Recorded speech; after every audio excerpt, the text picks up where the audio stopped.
आपण सगळे हा संपूर्ण फाल्गुन महिना, फाल्गुन शुद्ध प्रतिपदेपासून ते आजचा फाल्गुन अमावस्येचा दिवस, या दिवसापर्यंत आपण अतिशय निष्ठेनं हे व्रत सांभाळलेलं आहे. त्याचा आजचा हा शेवटचा दिवस. दिनांक 3 फेब्रुवारी 1689च्या सकाळी 10-10:30 वाजायच्या सुमारास संगमेश्वरला शेख निजाम मुकरब खान आणि त्याचा पोरगा इखलास खान यांच्या 5-6 हजारच्या फौजेनं संभाजी महाराजांना गरडा घालून संभाजी महाराजांना कैद केलं.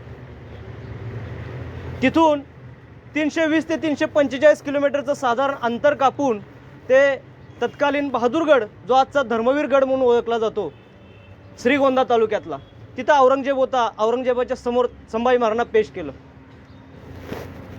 काही गोष्टी झाल्या, काही बोलणं झालं आणि हा शिवपुत्र संभाजी आपल्याला अभिप्रेत असलेलं आपलं मांडलिकत्व स्वीकारून काम करायला तयार होणार नाही आणि मुसलमान धर्म स्वीकारून उर्वरित आयुष्य व्यतीत करणार नाही, हे लक्षात आल्यानंतर औरंगजेबानं संभाजी महाराजांना यमयातना द्यायला सुरुवात केली. पहिल्या दिवशी संभाजी महाराजांची जिव्हा मुळासकट उपटून काढली. दुसऱ्या दिवशी संभाजी महाराजांचा उजवा कान, खालचा ओठ कापून छाटून काढला. एक दिवस संभाजी महाराजांच्या उजव्या हाताचा अंगठा, डाव्या पायाचा अंगठा दगडावरती घ्यायचा आणि दुसऱ्या दगडानं ठेचून ठेचून नाहीसा करायचा, उरलं सुरलं कापून तोडून टाकायचं. असं फाल्गुन शुद्ध प्रतिपदेच्या दिवसापासून ते फाल्गुन अमावस्येच्या दिवसापर्यंत संभाजी महाराज केवळ नरक यातना भोगत होते. बरं, हे असं इतकं टोकाचं विरक्त जीवन, भारत मातेच्या पायावरती स्वतःचं कमलपुष्प अर्पण करणारं जीवन का बरं स्वीकारलं संभाजी महाराजांनी? हे त्याला केवळ कारण एकच आहे.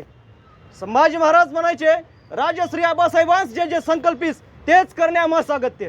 अरे म्हणजे शिवाजी महाराजांनी हिंदवी स्वराज्याच्या परंपरेचा जो वसा घेतलाय तो पुढे नेऊन जगणं हेच आमचं कर्तव्य, त्यासाठीच माझं जीवन पुष्प आहे, हे संभाजी महाराज म्हणायचे. नवे संभाजी महाराज तसं जगलेत, लक्षात घ्या. एक संस्कृत सुभाषित आहे, कर्णस्त्वचम शिबिर मांसम जीवन जीमुत वाहना ददौ ददी चिरस्तिनी नास्तेदेयम महात्मनाम. म्हणजे काय तर त्या कर्णानं इंद्रानं ज्यावेळेस मागणी केली कर्णाच्या कवचकुंडलाची, त्यावेळेस कर्णानं एक कुठलाही किंतु परंतु मनात न ठेवता आपली कवचकुंडलं इंद्राला देऊन टाकली. टोकाचं समर्पण आहे बरं का हे. याच्याला स्वतःचा मृत्यू दिसत होता ज्या कवचकुंडलाशिवाय, तरी कर्णानं ते कवचकुंडल देऊ केली. शिबिराजाची गोष्ट आपण शाळेत सगळ्यांनी ऐकलेली आहे. त्या शिबिराजानं त्या एवढ्या छोट्याशा जीवासाठी, कपोतासाठी, कबुतरासाठी सशानाला आपल्या सगळ्या शरीराच्या देहावरचे मांसाचे लगदे काढून दिले. असं टोकाचं समर्पण, बलिदान त्या शिबिराजानं स्वीकारलेलं आहे. कुणासाठी? एवढासा छोटासा जीव त्या कबुतराचा, त्याच्यासाठी. जीमुत वाहना नावाचा राजपुत्र, त्यानं एका नागवंशातील नागाचा जीव वाचावा, त्यांच्यावर आलेलं हे आपदा, हे संकट टाळावं म्हणून स्वतःचं जीवन समर्पण करून त्या गरुडाकडे जाऊन स्वतः सर्वस्व अर्पण केलेलं आहे त्या जीमुत वाहनानं. त्या तराईच्या प्रदेशात माजलेला तो शत्रू, त्याचा परिपात करावा म्हणून स्वतःचं जीवन समर्पण करून आपल्या हाडापासून अस्त्र बनवून त्या तराईच्या प्रदेशात माजलेल्या शत्रूला संपवण्यासाठी ददीची ऋषींनी जीवन आपलं समर्पण केलेलं आहे आणि अशा प्रकारचं बलिदान स्वीकारलेलं आहे. असंख्य लाखो बलिदानं सांगता येतील. हो, ह्या बलिदानांबद्दल आमच्या अंतःकरणात अगदी टोकाची आदराची भावना आहे, ती असलीच पाहिजे. सगळी बलिदानं श्रेष्ठच आहेत. पण केवळ भारतभूमीसाठी, केवळ हिंदुस्थान, हिंदू समाज, हिंदू धर्मासाठी भारत मातेच्या कपाळावरचं स्वातंत्र्याचं कुंकू आभादित राहावं म्हणून 1 नाही, 2 नाही, 3 नाही, तर फाल्गुन शुद्ध प्रतिपदेपासून फाल्गुन अमावस्येपर्यंत धर्मवीर छत्रपती संभाजी महाराजांनी स्वीकारलेलं हे बलिदान, याला जगाच्या पाठीवरती तोड नाही. लक्षात घ्या, अजिबात तोड नाही. हे बलिदान स्वीकारायचं कशासाठी? जगावे मातृभूसाठी आम्हा वेड एक, जावे मातृभूसाठी आम्हा वेड एक, जिजावे मातृभूसाठी आम्हा वेड एक, अरे नवे मरावे खपावे मातृभूसाठी आम्हा वेड एक. हे असं टोकाचं वेड अंतःकरणात धरून संभाजी महाराज पहिल्या दिवसापासून ते फाल्गुन अमावस्येच्या दिवसापर्यंत मृत्यूच्या दारावरती, मृत्यूच्या खांद्यावरती हात टाकूनच वाटचाल करत होते. अखेर शेवटचा दिवस उजाडला आणि त्या बहादूरगड, धर्मवीर गडावरून संभाजी महाराजांसहित औरंगजेबानं आपला स्वतः सगळा कबिला हलवून ती छावणी वडोबुद्रुकच्या संगमावरती पडली आणि शेवटचा दिवस फाल्गुन अमावस्येचा संभाजी महाराजांचा अर्धमेला देह त्या लाकडाच्या एका ओंडक्यावरती घेतला आणि टाचेपासून टाळूपर्यंत देहाचे एवढे छोटे छोटे छोटे तुकडे करून ते निवडुंगाच्या बनात कोल्या कुत्र्यांना खायला टाकून दिले. का हो? ही इस्लाम नावाची जी काय हा जो काही प्रकार आहे, भारत मातेच्या नरडीचा घोट घेण्यासाठी उठलेली ही जी काही जात आहे, तर लक्षात घ्या, संभाजी महाराजांना मनात आणलं असतं तर क्षणार्धात शिरकलम करून औरंगजेब संपवू शकला असता. पण नाही, पुराणाला विपरीत असलेल्या हलाल पद्धतीनं संभाजी महाराजांना मारलं. ह्याच्याबद्दल आपल्या अंतःकरणात पोटतिडीक आग आहे का हो आजही शिल्लक? एखादा नेता गेला किंवा चित्रपटात ज्यांनी नंगा नाच घालून सगळ्या संस्कृतीत हैदोस माजवला असा नट नटी एखादी गेली तर जेवत नाहीत त्यांचे चाहते. अरे पण या संभाजी महाराजांनी स्वतःची काया चिरंजीवी करून भारत मातेवर आलेलं अमंगळ संकट टाळून नेलं. त्या संभाजी महाराजांचं बलिदान आपण काय टोकाला स्वीकारलं पाहिजे बरं.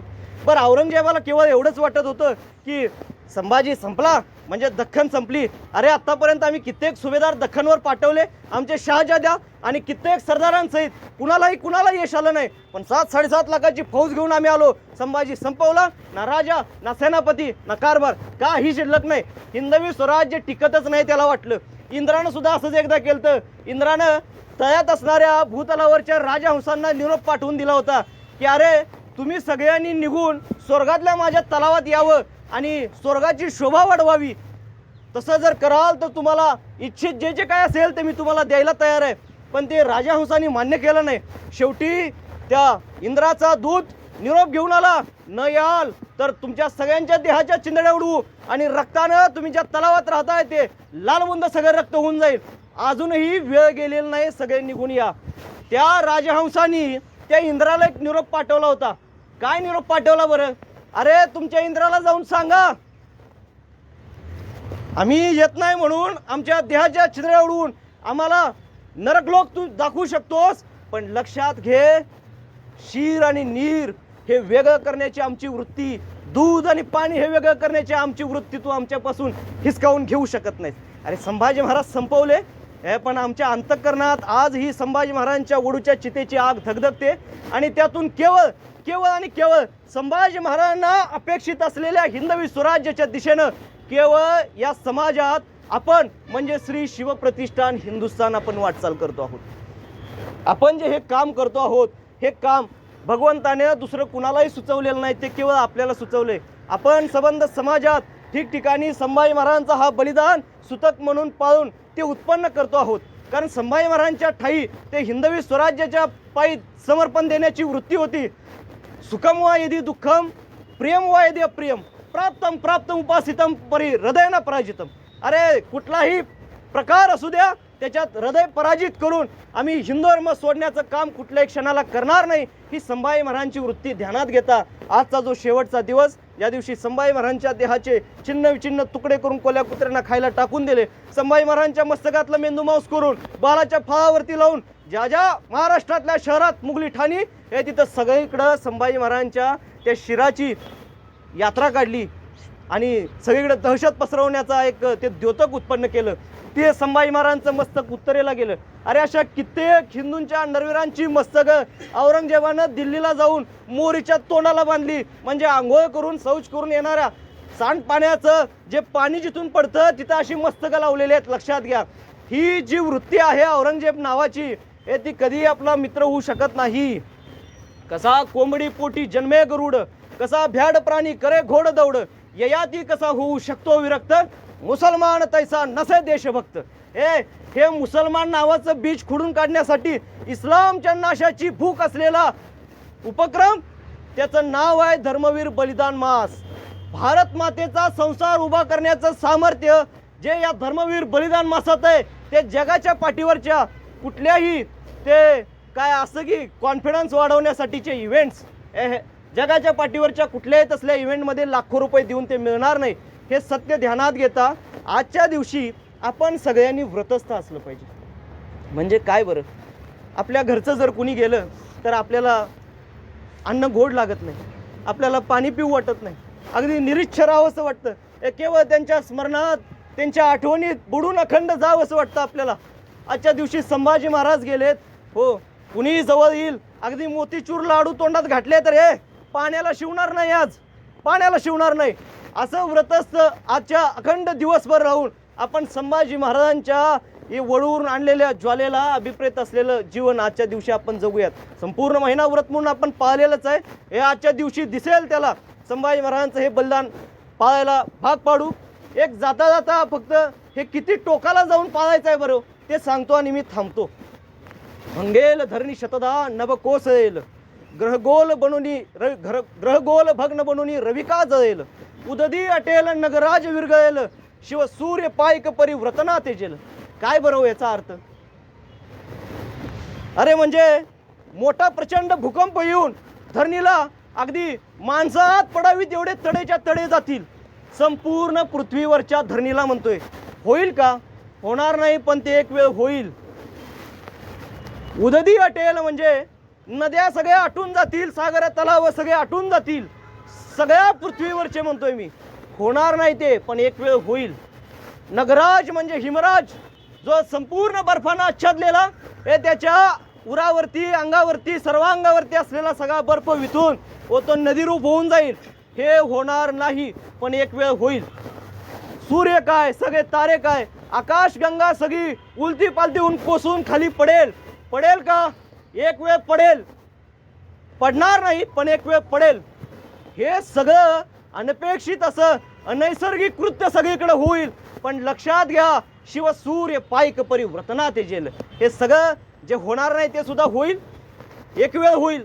पण संभाजी महाराजांचं व्रत घेतलेले आम्ही अंतःकरणातनं तसुबर सुद्धा संभाजी महाराजांच्या व्रताला अंतर देणार नाही. इतक्या टोकाचं व्रत हे आम्ही जगू.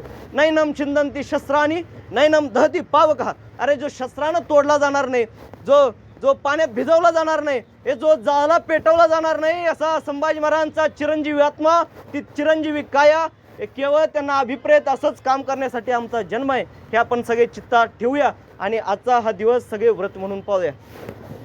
छत्रपती संभाजी महाराज की जय. धर्मवीर छत्रपती संभाजी महाराज की जय.